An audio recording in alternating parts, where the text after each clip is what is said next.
The children are our future, yeah?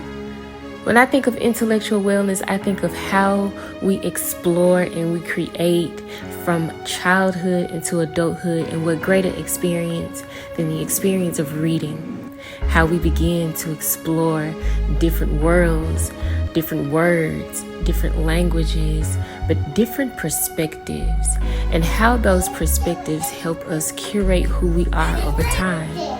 I spoke with my cousin, author T.Y.Somerville, about her own journey of intellectual wellness and how she's pouring into the lives of children through children's books, as an author, as an educator, as a songwriter.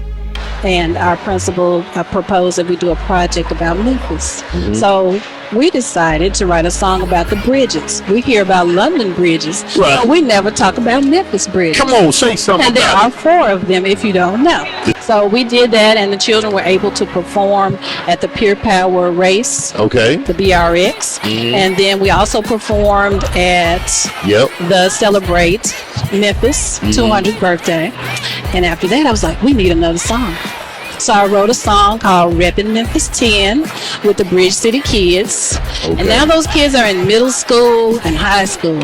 And I wanted to keep them little. You want to keep them little? Keep them little. I love my elementary kids. I wanted to keep them little. So I had an artist draw them as kids, and they can live forever as little children for me.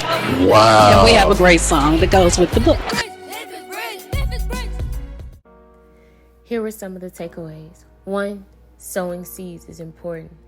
Not only the language that we teach our children, but how we even show them relatability, how we show them that they have the opportunity to conquer a dream. It's by sowing seeds of teaching them different experiences. She used her first grade class as one of those opportunities to show them and also others that just one day at a time, writing one sentence to one paragraph, they ended up with books of their own. Isn't that cool? The second takeaway was escapism is important. She talked about her own experiences of just needing outlet, and so using challenges as an educator and turning it into a book. One of them being one of my child's favorite books, Go Sit Down, Mr. Brown. And also how her newest book, Dear New Teacher, is taking these monologues and just making light and airy fun of sharing positive and motivational messages to the new teachers that's coming into the world of education.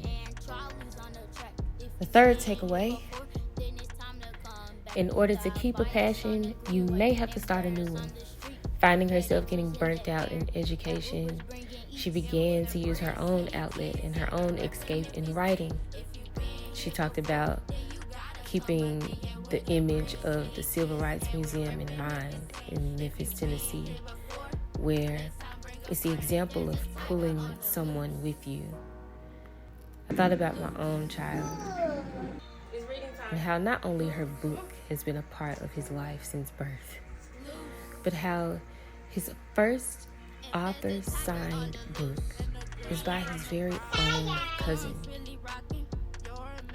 That representation is important, especially because he is a book fanatic, and he's just learning words. All of that to say this: when we're considering the wellness of our mind, also consider, what am I pouring into my mind? Am I giving myself the opportunity to escape in any positivity? Or am I just running from reality? Be well. Breathe through it.